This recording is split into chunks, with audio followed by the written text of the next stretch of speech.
Victoria, and yeah, to thank you to Julia, Emma, Natalie, and Sarah for joining us today, because as you say, we've got an exceptional group of people speaking. Just to give a little bit of context for why good thinking is so involved with digital inclusion at the moment. As Victoria said, we are a digital mental wellbeing service that aims to offer all Londoners, all people who live, study or work in London, free online support. And that was born out of all the recognition that people wanted more choice and services were often not able to meet all the demand. So there's been a lot of activity, but over the past year, Victoria and I have been working with a group of professionals called social prescribing link workers who are working alongside GPs in primary care, trying to find different ways of supporting people with their health needs, and particularly long-term health needs. And of course, mental health is a group of individuals who those needs are affecting a particular group. But whenever we start to talk with social prescribers, they will tell us immediately that there is a limit to what they can offer because a significant proportion of Londoners are in digital poverty or are digitally excluded, so they may not feel confident in terms of using devices and going online, even to support their health. And what was, I think, really quite agonizing to hear was, particularly during the pandemic and the lockdowns, that there were groups, particularly in later life, for whom the isolation and loneliness that came from not being able to connect with others was causing enormous distress, and of course was going to impact on their health in all sorts of ways, not least getting good information. So we wanted to do something to support digital inclusion, to help people feel more confident going online.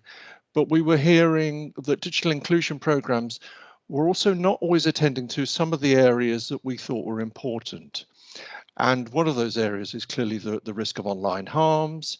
And that's difficult, and really privileged that Natalie Gold, a behavioural scientist expert, is joining us today to think with how we convey information about opportunities and risks in a way that supports people make good decisions about what they're doing in relation to online activities. But there are things that put people off, but there are also risks. And we'll be hearing from Sarah Armand later about some of the concerns that young people have, particularly, again, those in poverty, where the grooming and exploitation is often tapping into those needs when you don't have much money. So first of all, we're going to be hearing from Professor Julia Davidson, who I've known for quite a while now from the UK's Internet Safety Council, UKIS. Julia chairs the evidence group for UKIS, but she's also a professor of criminology. I was going to say immunology, Julia. That's the problem of being in the health space too long. Director of the University of East London Institute for Connected Communities, with all sorts of really interesting projects and research going on there. But I think really significantly, one of the leading figures in this country in terms of advising government on online harms, and many reports that we will make sure people can access later that will brief them on the sort of extent and depth of the work you've been doing. So it's a great honour for us to have you here and to bring into the health space some of the things we might want to be thinking about when we're thinking about digital inclusion. So Julia, I think you're going to be sharing some slides, and Victoria is going to try to keep us all to our sort of 5-minute speed dating approach to, if that's not inappropriate, every area. So Julia, over to you. Thanks, Richard. So yes, Julia Davidson, Professor of Criminology, not Immunology, but it would be good to have that on my CV too. So, okay, I'm going to hopefully share my slides. Always a tense moment. Can everybody see them? Yeah, and we've got a little bit of background noise, so if everyone could go on mute, that would be fun. Great, thank you. And so you seem to have flipped forward a bit. Okay, so thanks for the invitation, and it's great to be here to speak to a health audience. So we've got a lot of health researchers at my institute, and so we do have some very strong links with health as well. But I want to speak today very briefly in 5 minutes or thereabouts about online harm and understanding online harm. So it's a very complex area, as you'll be aware, I'm sure. But in terms of a definition of online harm, so I've got a really broad number of categories here. So, for example, cyberbullying, online sexual abuse and exploitation. And just to say that today I'm really focusing on children and young people because that's really my area of research. But a lot of what I have to say applies to adults as well. So online sexual abuse and exploitation, and we know that this has risen exponentially during the pandemic. Some very frightening statistics from the Internet Watch Foundation, for example, seeing a 50% increase in the number of indecent images in circulation during the pandemic. Also included online crimes such as hacking and financial crime. And here we're particularly looking at the way in which young people become drawn into these areas of crime. A non-consensual sharing of images, so peer-to-peer sharing of nude images amongst young people as well, increasingly problematic. Exposure to harmful content for young people. So I'm talking about, for example, pro-anorexia sites, pro-suicide sites, and exposure to adult pornography as well, and the potential harm there. And also harms in terms of privacy and data. And there's specifically a debate here around the role of industry, the use of nudges, for example, by industry in terms of moving, in terms of directing young people's behaviour and directing them from fairly safe sites to potentially harmful sites. And the whole debate, safety by design and child online rights as well, absolutely key at the moment. And you'll know that the Information Commissioner Office Age Appropriate Design Code has recently been introduced. So what is the context? Just very quickly, because I want to really get to the meat of what I want to say. So industry regulation, absolutely key in this space at the moment in the UK. We have the Online Safety Bill, which is currently at the committee stage and being discussed. So the committee's joint committee hearing lots of evidence around this, and Ofcom has been appointed as the regulator. And industry under this legislation, when it's introduced, will be required to protect minors, that's children under the age of 18, from content which may impair their physical, mental or moral development. So just bear that in mind as we move through the presentation. So I wanted to present some work that we've done recently for Ofcom, for the regulator, in the context of online harms and online risk.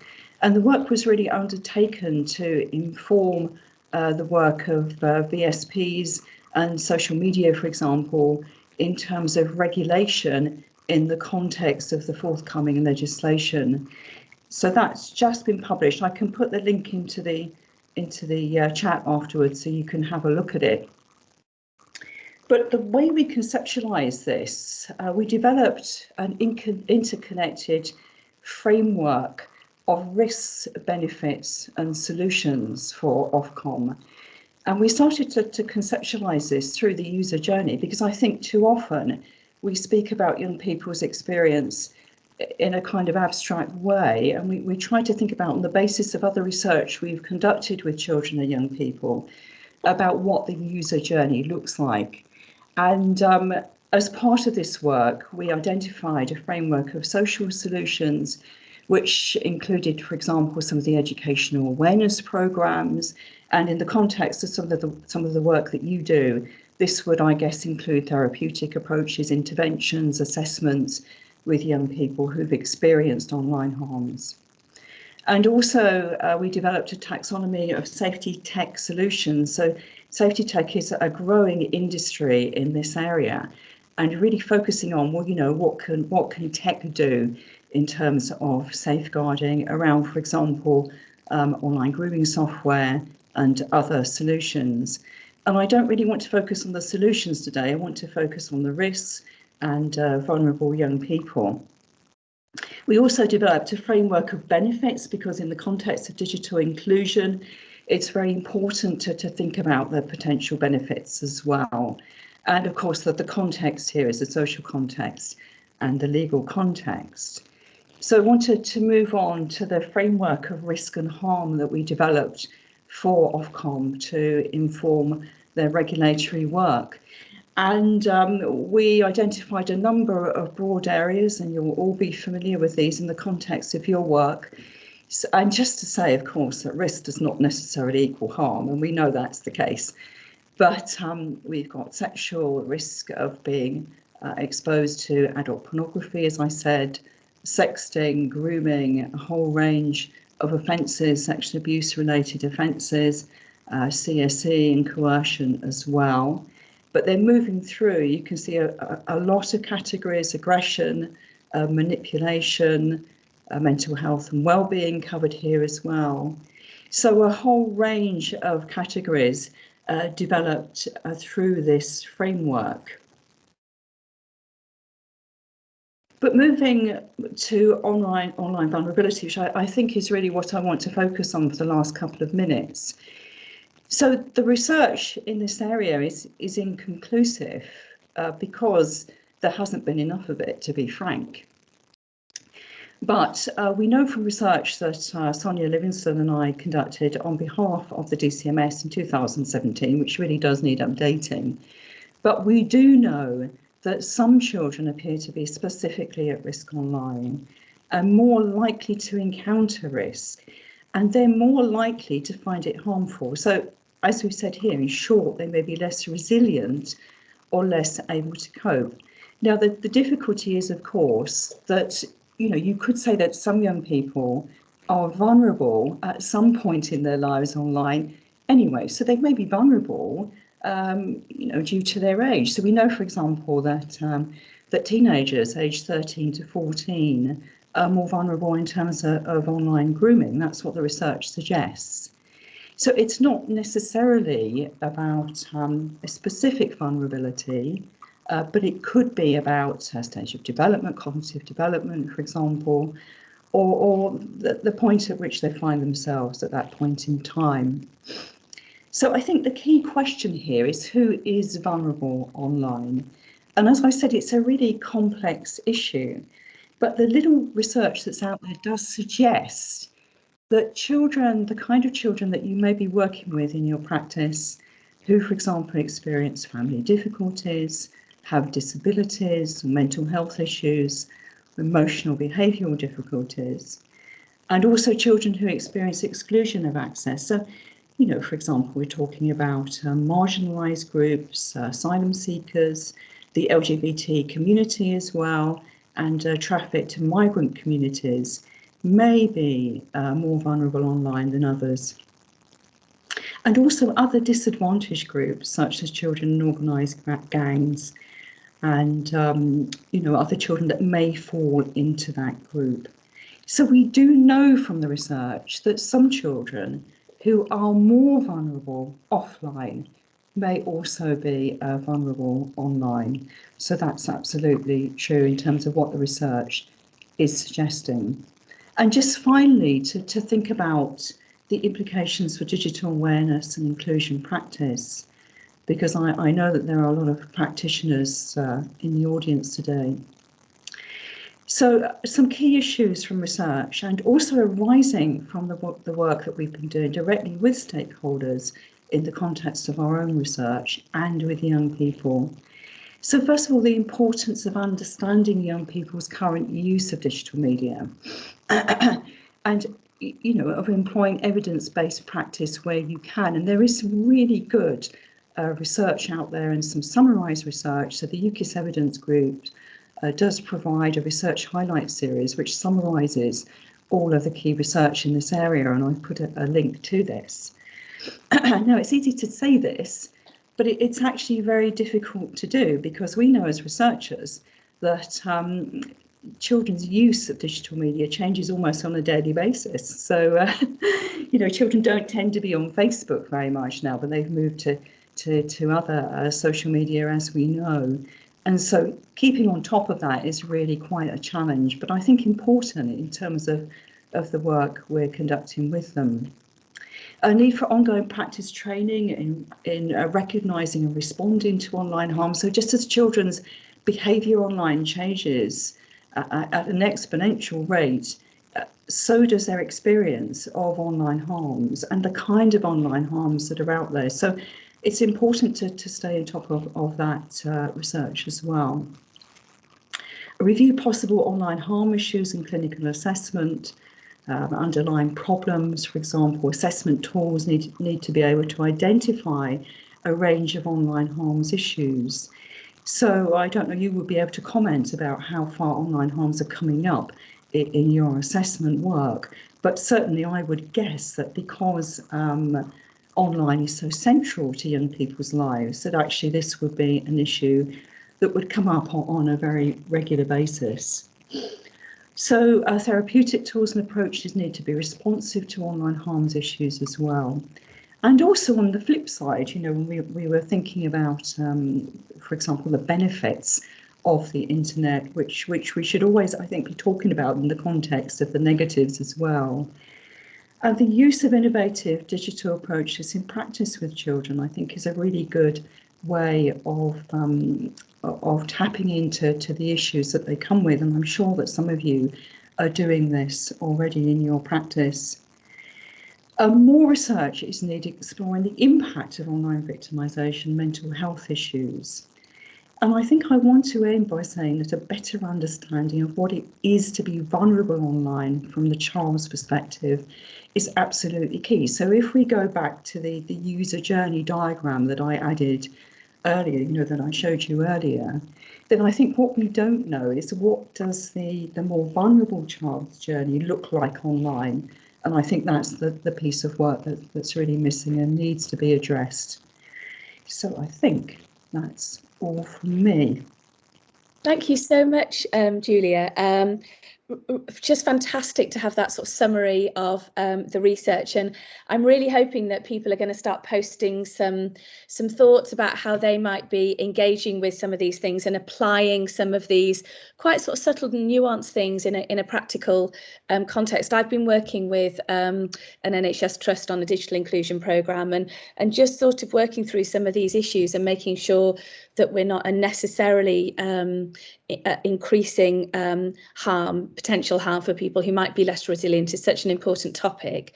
I'm going to move us straight on to Emma now. So I've known Emma for quite a long time now, although I was just saying to Richard, I don't think we've ever met face to face, have we, Emma? I think we've always met online, so maybe that will happen one glorious day. But Emma works for the Good Things Foundation, who are a national charity promoting digital inclusion. And I think, Emma, some of the things you've got to say will be a really interesting sort of counterbalance to Julia's perspective, because I know your organisation promotes some of the benefits of being online, and you've also done some specific mental health sort of projects as well. So Emma, 5 minutes, over to you. Brilliant. Thanks ever so much, Victoria. And I'm just fantastic actually to be able to follow Julia when I saw the lineup, and let alone the next speaker. So I will just keep it to my 5 minutes, if not shorter. I'm not sharing slides, but what I will do is, after I've done my bit, I will include various links to some relevant reports that I think might be helpful. I'll pop those in the chat. So as Victoria said, we're a digital inclusion charity. And I suppose I feel the need to say two really important things about that. So one is we're about people, not tech.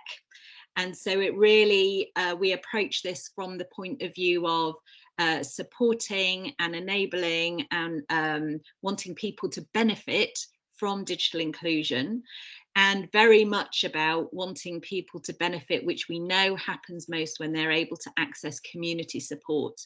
And so the core part of our model, and the thing that we feel is most important about what we do, is around running and coordinating a network that's 100% free to join. It's open to libraries, social enterprises, tiny charities, migrants and refugee groups. We've got a real mix of organisations, and what they have in common is that in different ways and to different extents, they're wanting to respond to local need in their community around supporting digital inclusion, helping people to take the first and further steps online and build their skills and confidence.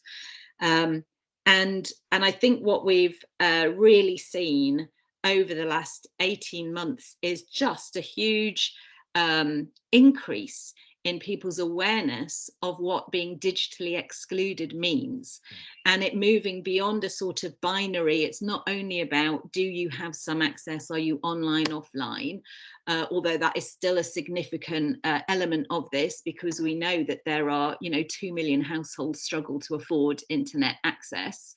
We also know that there are 10 million adults who lack even the most basic digital skills. But there are many more than that who have some access, but maybe cannot afford the level of access they need, or they have some skills but are using the internet and benefiting only in a very narrow way, and don't have the full set of skills and confidence to be able to use it across different aspects of their lives.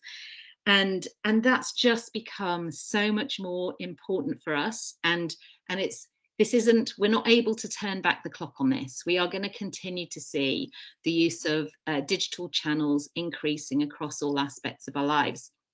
And in a health context here, I think it's really important to underline that, without a doubt, digital access, skills and confidence has now become one of the wider determinants of health and health inequalities, because it's as important for education and learning, and for, as well as for accessing, for example, health and mental health services.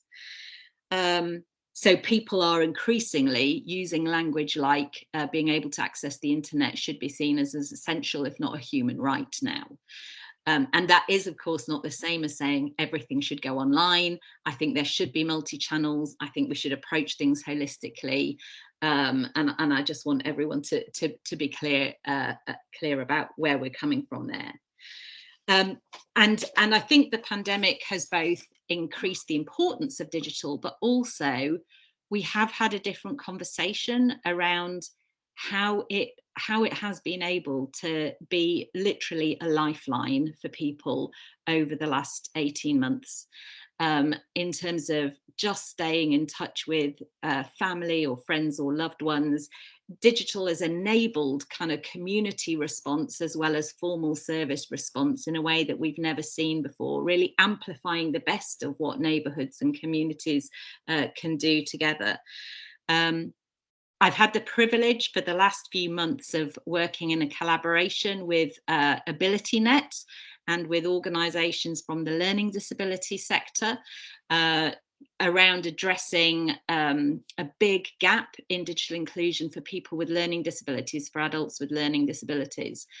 And just through this huge collaborative effort, we've managed to get 5,500 devices with data out to people with learning disabilities, delivered to them through local organisations or specialist service providers that they already have a relationship with.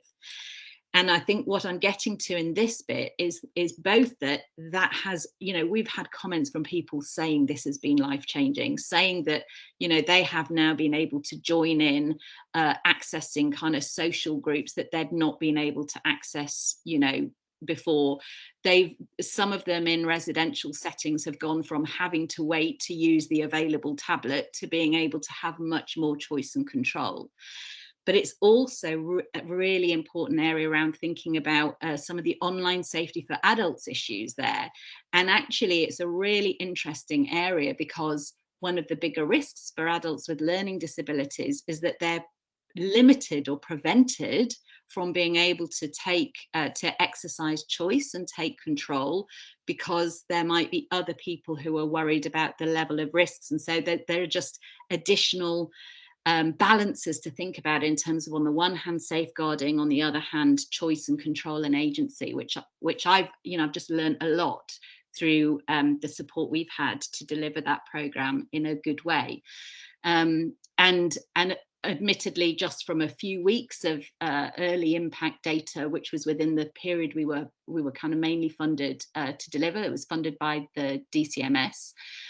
Even in the short period of 2 weeks, we saw about a third of people who felt that they had improved their online safety skills, which was great. We'd have loved that to be even higher, but actually knowing how hard some of this is to do and doing that within a short period felt like a real achievement. And it links back to what digital inclusion means, because we can't think about digital inclusion without building in thinking about safety as part of that. And the other element, my last thing to say, is actually this is again where we loop it back to the access to trusted, friendly, approachable community support, because whether as children or as adults, we know that things will go wrong on the internet. And I think one thing that I really learned from the work that Julia and others have been doing around resilience is that actually we know that will happen. You can't stop it from happening. So how do you make sure that everyone finds it really easy to get the support they need to learn from that, to work through it, to recover from it? And that is where that's where I think our role comes in terms of advocating that everyone should have that community support. Thank you so much, Emma. And I think I really love how sort of practical and pragmatic the work that you and your team do. And there's lots of resources on your website as well, aren't there? And examples of mental health specific sort of digital inclusion projects. And I think the message is this isn't just about tablets. Digital inclusion is about so much more, and it's so much more subtle and nuanced than might be obvious straight away. Thank you so much, Emma. I'm going to hand over to Richard to introduce our next speaker. Thank you, Victoria, and thank you, Emma. And just a quick note about Julia, I thought your pathway and social solutions and safety tech, I think we do need to keep safety tech in our minds as well, because there are ways of protecting people through the tech. But also that emphasis that you gave, that Emma's amplified, I think, about also supporting people when they flounder, when they have difficulties. That's a great way of building skills when we learn from experience, but hopefully not too stressful. And in that sense, I want to move on. Another great speaker we have now for everyone is a colleague, I think I can call you that, Professor Natalie Gold, who's now Senior Director of Behavioural Practice at Kantar Public, visiting professor at the LSE. But I first came to know Natalie when she was the former Deputy Head and Lead Behavioural Scientist at Public Health England's Behavioural Insights team. And one of the things I thought that would be really helpful to us in thinking about digital inclusion and how we can learn from our colleagues, behavioral scientists, public health colleagues, is thinking about how we convey information about opportunities and risks in a way that might promote the sort of behavior changes or engagements that would actually lead to, the more of the positives and recognizing the risks and managing those well too. So Natalie, as with all our other speakers, no pressure to just solve the problem of the internet today. But if it's possible to just share with us some of those sort of principles that behavioral scientists will know of that kind of help you think about programs that promote the positives and hopefully minimize the negatives. So yeah, over to you, Natalie. Thanks. So I guess I should start off by saying that I have done a bit of work on sort of online opportunities and harms. So my current job, the Kantar Behavioural Practice, are working with various parts of government on the topic of online behaviours and harms. And when I was at Public Health England, we worked a bit with the BBC on their Own It app to promote children's wellbeing online. But actually, I would say I'm a specialist in behavioural science, not particularly in online or in mental health, or even, dare I say, in health. So I really want to think a little bit more, take my 5 minutes to think at a sort of high-level analytic perspective about the general principles around behaviour and engagement. And so really, in some ways, it's going to be very basic. So I'm going to start off by stepping back and thinking about what are the sort of behaviours that people might be engaging in online, and how do those lead to harms and opportunities? So the sort of things you might think that people will do online is that they will sort of read information and access services, they will share what they find, they'll interact with others online. And all of these things have got positive and negative aspects. So they might get sort of disinformation, false information, or disinformation or misinformation, so false information or information that's designed to mislead. They may share that incorrect information. They may have negative interactions, either being a recipient of sort of bullying or just being sort of online and feeling things are a bit more depersonalized. They may become effectively a bully themselves, but these all have got their positive flip side, they could access information that's useful to them. They could be signposted into mental health services. They could interact with others in a positive way. For instance, if they're socially isolated, it's one way that people can build a community online.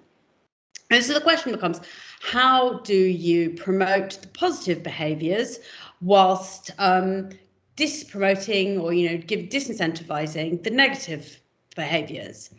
And here I think possibly there's quite an interesting sort of parallel, or dare I say it, disparallel between online and physical sort of health promotion and behaviours.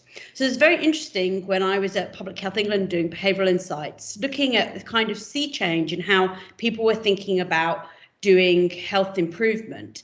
And that, traditionally the thing to do was to give people information, give them education with the idea that they would make kind of the best choice for themselves. But then this kind of more recent realization that actually people basically know what it is to eat healthily. The problem is they don't do it. You don't need to educate them or even necessarily to get them to form the intention to do it. You need to put them in an environment that makes it easy. So, don't tell them that sugar is bad, because we all know that. But, have a sugar tax so that drinks are reformulated, take the sweets away from the till to help them follow through on their intention. Often people think about that in terms of something that they call choice architecture. So the idea that you design environments that promote good behaviour. And sometimes this good behaviour can even happen sort of automatically without people thinking about it. And then you kind of distinguish that with the sort of education, conscious thought processing, and using that to improve behaviour. But then what happens if we take that and apply that into an online environment? So one of the problems with this idea that you act on the choice architecture is you get everything that is in the environment. So if you change the choice architecture of the supermarket, you get all the people and you get all the behaviour. But then there's a problem here. So we already know, as Julia was saying, some people are more vulnerable than others. And as I've said before, there are beneficial aspects of online behaviours as well as harmful ones. And so what happens if we change the choice architecture? So one thing that experts often think is that the most promising thing to do is to do what we would call increasing friction, basically to make people pause and reflect before they might interact or access or share harmful content or behave in a manner that's harmful to others. So, for instance, WhatsApp recently limited the number of times you can forward messages, and they discovered this decreases forwarding by 25%. But the problem with this is it's a really blunt tool. So you may well get at some of these harmful behaviours and prevent harmful sharing and harmful interactions. But at the same time, if all you do is make that action more difficult, you're also going to decrease the positive behaviours. So this is where I think there's a really interesting disanalogy with physical health, because I think in the online space, you really can't get away from the need to intervene and educate people and learn about how to behave properly. It's all very well introducing some friction, getting them to pause, getting them to think about what they're doing, but unless at that point they know how to discriminate good content and bad content, or whether the action they're doing is going to have a positive or a negative effect on someone, then you've got an indiscriminate intervention that's not going to hit the targets that you want.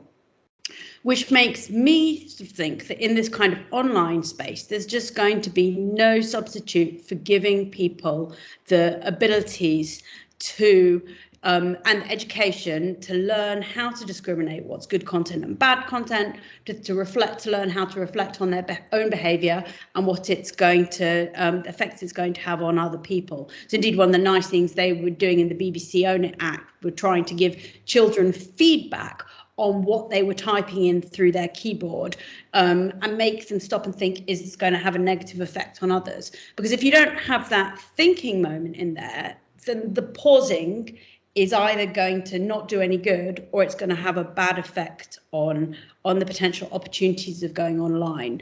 And we do know that on the whole, people who are less knowledgeable are more vulnerable to online harm. People with higher educational attainment tend to be more vigilant about online harm. So we need to think, in my opinion, about ways that we can target groups who are likely to be vulnerable or who are likely to be targets, and to give them the skills and capabilities to sort of help them. And that may be in combination with a choice architecture intervention that makes them think, but I think they also need to have their own abilities to think about what they're doing. When you give them the moment to reflect, to give them the ability to actually reflect and then make a good choice at the end of it. Well, thank you so much, Natalie. Sorry, Richard, I was on mute. I just wanted to start off by thanking you so much and it was just fabulous to have such a different input from a different perspective, and I was just reflecting as you were speaking on my 3 children, and just it's really sort of shone a light for me on just how making good decisions in everyday interactions online is actually quite a complex thing to do, and we underestimate it sometimes. So yes, thank you very much for that, and I'm really interested. I put a question in the chat. I'm very curious as to whether any digital inclusion programs in the mental health space are including an element of education, any technology interventions that are around safety, or indeed thinking about things like choice architecture. So please do put them in the chat if you are. Richard, I'm going to hand over you for a few reflections and to introduce our last but definitely not least speaker, Sarah. No, thank you. And what was so interesting about that for me, Natalie, was how, following Emma talking about helping people with learning disabilities go online, that point that whenever we introduce a safety measure, which is usually a restriction, we are limiting the positives as well, and unintentionally perhaps increasing exclusion. I don't know whether Julia, at some later point, I think Amanda Third in Australia has been thinking very much about this in terms of human rights, in terms of when you restrict people from those activities and you're not supporting their development, in the end, it is an inequality you're increasing. But gosh, this is a half-day conference in an hour, I think, and great for us to be following up on this. But last, but as absolutely Victoria said, by no means least, it's a great privilege to ask Sarah Ahmed now, who is a care leaver, current projects and partnerships manager at the Metropolitan Thames Valley Housing Association group, working with young people in that context, but also a former development officer with the Children in Care Council. And Sarah, we've had some discussions about not just including, but having usable devices, decent connections, as well as thinking about some of these areas of risk that Julia, Emma and Natalie have touched on. Be great to hear your perspective at this point, hearing all of these different perspectives. Yeah, thank you. I mean, I'm going to try and not repeat anything because I think everyone has the kind of general consensus around digital inclusion. But I guess the angle I'm going to take it from is, of course, from the angle of care experienced young people, those that are marginalised, but also in my current role, we're working a lot with those with experience of the criminal justice system. And I think that they are a very silenced group as well. So I think we all know that digital poverty has just been exacerbated by the pandemic, especially. But I do think that something does need to be said about convenience as well. I know that, of course, mental health is probably one of the biggest indicators of digital poverty. But again, people need to kind of navigate society freely like everyone else. And we have become a kind of hands-free society. I mean, look, Apple Pay is probably one of the most prevalent things right now, especially due to the pandemic. No one's using cards anymore.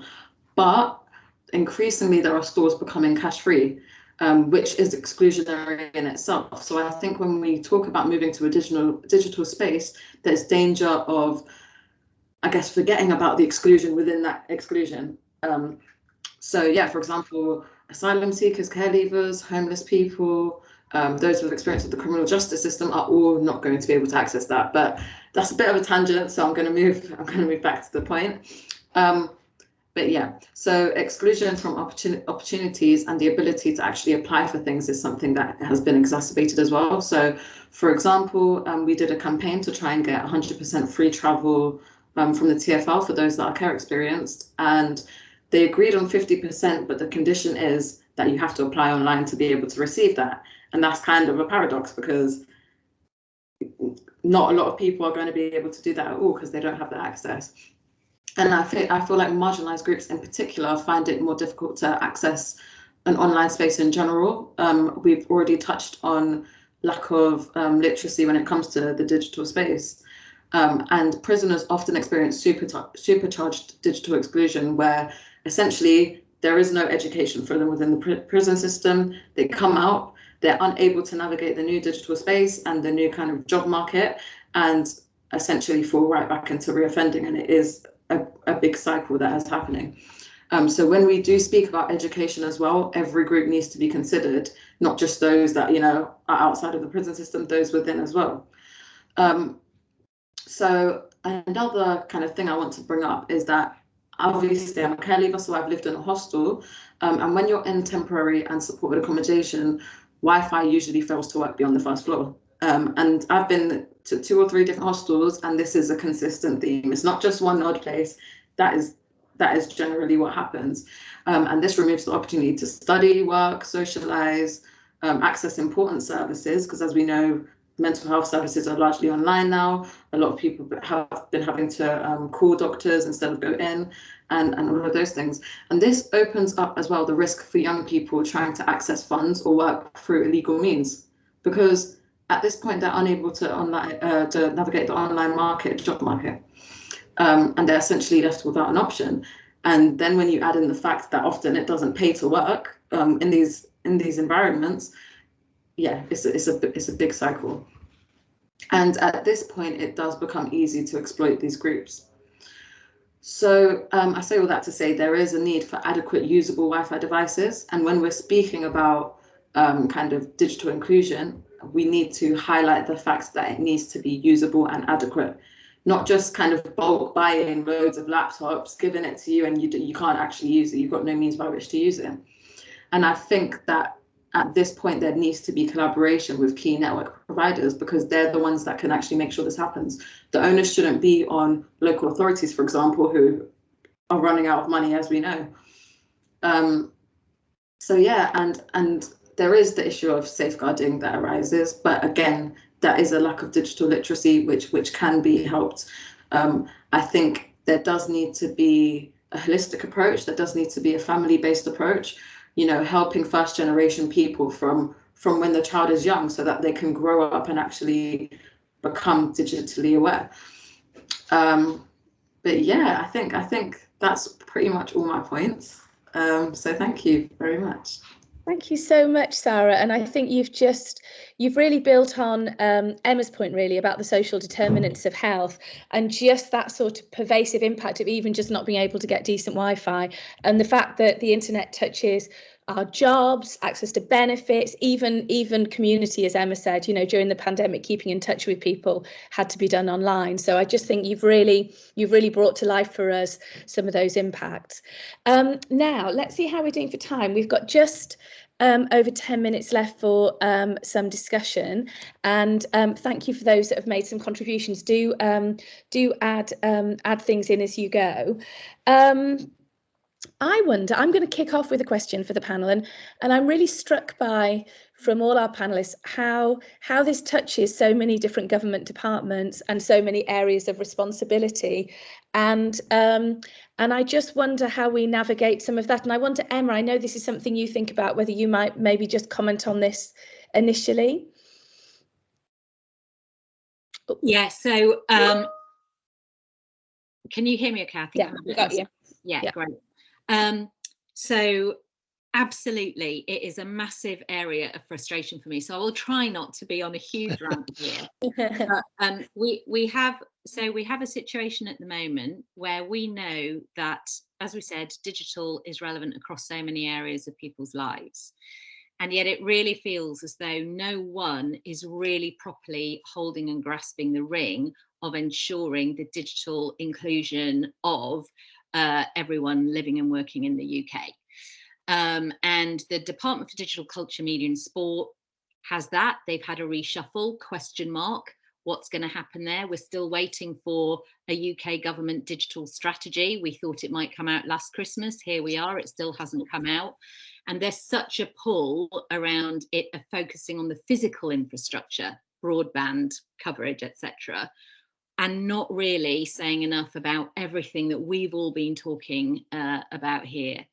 And so one of the things that we are saying is there just needs to be, it really has to be a time for leadership on this from the UK government. There really does need to be some collaboration and coordination across the top. We're seeing more leadership on this, to be frank, from, for example, Nicola Sturgeon and the Scottish government. They've got a much clearer strategy, much clearer policies in this area. So yes, we're wanting to see that leadership. Interestingly, so we are seeing more leadership on this at a combined authority level. So, you know, Conservatives, Andy Street, West Midlands picking up on this agenda, Greater Manchester, Andy Burnham, Labour picking up on this agenda. Some local authorities, I know this is a London gathering, and you know there's some real energy on this at a local authority level, and also to Sarah's point, there is energy on this from some of the national providers as well. So Virgin Media O2 have just partnered with us to help set up a national data bank for people to be able to, you know, through community organisations, to be able to distribute vouchers for free data for those who need it most. It shouldn't be the only solution, but it's better than there not being a solution. But yes, so there's leadership happening in other ways. We're not seeing enough leadership on this from the current UK government, is my view. Thank you, Emma. And I wanted Julia, and thank you, Sarah, for posting that report as well on digital poverty for young people with experience of care. Julia, you obviously cited some of the work that's being done in terms of sort of regulation at a government level, but just any sort of reflections from you. And then I think we need to get on to some really practical, because we've got lots of people here doing really practical stuff. How do we apply some of this? But just that point on leadership first, please, Julia. Yeah, I think that's a really important point, Emma, and I was going to say the same. What we need is a holistic approach across government departments, and I'm not sure we have that at the moment. So I wanted to give an example building on what Sarah said as well around digital inclusion. And you know, I would say that some of our students who I work in a very disadvantaged area of East London, and a lot of our student population are drawn from our locals, you know, are drawn from that area. And we know that our students have experienced digital exclusion during the pandemic. And it's sometimes around practical issues, because the family has one laptop and they can't all share a laptop, or they don't have the space to work. You know, so I think this is an issue that really affects a wide range of areas, including education. And so why aren't the DfE involved, for example? Why aren't DCMS working with DfE and with other departments? You know, why aren't they working with Department of Health? There needs to really be a kind of cross-departmental group working on this issue. So I would definitely agree with Emma on that. Yeah. Thank you, Julia. And then coming to that more sort of practical point, and I guess, Richard, just thinking about good thinking, that's, you know, this is a resource for Londoners, and you're thinking a lot, aren't you, about how you make that resource more accessible to different groups of people. I don't know whether you want to kick off this part of the conversation. Yeah, no, thanks, Victoria. And it's been really an interesting conversation in all sorts of ways, and not least, I don't know why I was expecting, Natalie, for you to say something rather different, but you know, that it does feel the issue of inequality is just looming so prominently that the sort of safety, harms, risk area, you know, perhaps is the lesser concern. But what I do think, and perhaps what we should be doing at Good Thinking, it seems to me the hardest gap is how the public sector workforce, whether it's teachers, social workers, healthcare professionals, care workers, are actually embedding thinking about supporting their clients, their service users, in their use of digital more broadly. And that does take us back to digital skills. And later in our series, we'll have Ellen Helsper from the LSE talking about that. But it does seem that that might be something that we should be doing to support social prescribing link workers, the voluntary sector, etc., in terms of how they can support their clients, because it's a very powerful story, Emma, about how positive it is when learning disabled young people, older adults are actually given that opportunity. And we may hear in a couple of workshops time from the London, I'll get the name right, the London Office of Technology and Innovation, LOTI, who are running an inclusion program for people with dementia. And my first thought was that's not going to be safe, but actually the harms of exclusion, again, we've seen it in the care homes in all sorts of ways in the pandemic, that when people are isolated, the impact of that on their mental health and well-being is just awful. So I think for good thinking, going back to your point, Victoria, is perhaps we need to be doing more for practitioners, professionals, to be thinking about how they work around digital skills, digital resilience, because in some ways, the getting the laptop, the iPad, the connection, not ignoring what you're saying, Sarah, but that is probably a bit easier to work on than actually upskilling us all in terms of that literacy. I think you're on mute. Darn it. I think that's come out really loud and clear, hasn't it? That there are some technical ways into this. Yeah. And we need to be thinking at that sort of policy and evidence level. But actually, I think for many people on this call, it's like, how do we apply some of these challenges, and how do we address them in the projects that we're running at a really local level to try and include people who might be affected by mental health difficulties. As we're about to run out of time, I'm going to suggest that each of our panelists just spends about 30 seconds with a sort of a summing up reflection, and if you could make that reflection maybe focus on that more practical, you know, for thinking about the people on this call running digital inclusion sort of projects and programs, what's something that they could maybe take away and think about to really address some of the challenges that we've flagged up in a practical way. And I'm going to go in reverse. So Sarah, would you like to start off? Just a few reflections from you as we finish. Yeah, sure. I mean, I think what I'd say is that everyone just needs to work in a more equitable way. So we can't have a blanket offer for everybody, and we do need to consider the different disadvantages that people have. And also, I'd say collaboration is key, again, working with key network providers to get adequate access. And I think that's the key there, adequate access, not just access for all. Thank you, Sarah. Thank you. Natalie. So I think I would just repeat what I said about helping people sort of upskill themselves in their digital expertise, but then reflecting on what some of the other panel members have said, just to bear in mind that different people have very different needs, and it might be a different learning journey for different types of people as well. Thank you, Natalie. And Emma. Yeah, so for me, just really practically, we, join the network. There are loads of resources there. It's free to join. If there are social prescribing link workers, organisations supporting them, how do we make sure they know that network, those resources are free there for them to be able to use? Thank you, Emma. Good point, well made. And lastly, Julia. So yeah, thanks Victoria. And for me, on a very practical note as well, there is a lot of good research out there, and I would just encourage everybody to have a look at the UKIS Research Highlights series. I put a link in my PowerPoint, and I'll share the PowerPoints afterwards.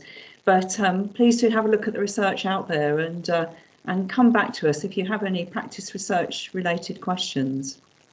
Thank you, Julia. So I think in summary, before I hand over to Richard for some final reflections and the next steps, this is very much about educating ourselves about some of the subtleties and the differential impacts of digital inclusion and digital access.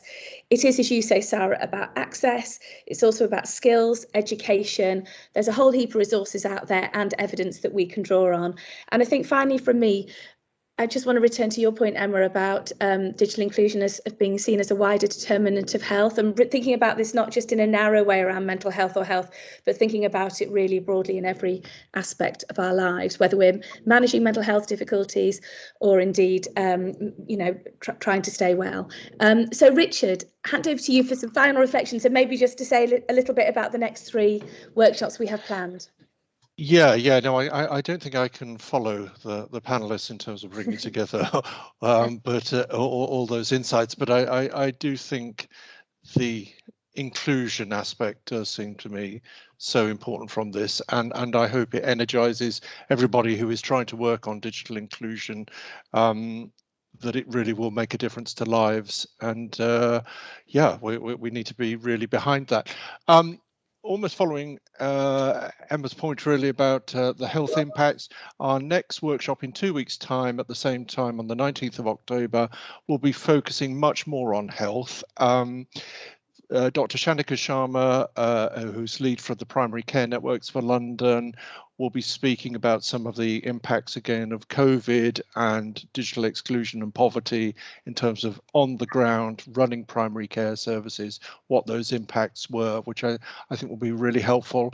And also I think will be absolutely fascinating, because I've worked with Natalie and Lair Jones, who I can see is on the call from the National COVID I've got the wrong the National COVID Response Centre.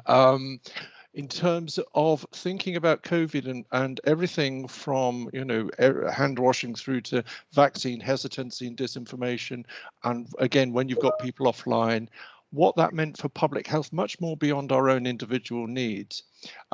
That's followed 2 weeks after that by a session on digital inequalities and digital skills, from some running inclusion programs through to Professor Ellen Helsper, who's a real expert on digital skills. And then finally, the last session will be on digital transformation. And I kept thinking of the Carnegie work. I think their project of No One Left Behind, Emma, you may know of it, that actually we are in a sort of mania for digital transformation as well phase, and there's lots of questions about digital first, digital by default, but also is digital best for some things? And that's also got to be in the mix. We're out of time, Victoria. And it was a perfect ending. It's exactly 1 o'clock. Thank you so much to our fabulous panelists. We'll give them a quiet clap. Thank you to my colleague Richard for co-hosting, and thank you to you all for attending. And please do come to the next ones. As Richard's shown, we have some fantastic speakers. So thank you very much, and have a lovely rest of the day. Cheers. Bye-bye, everybody. Bye, everyone.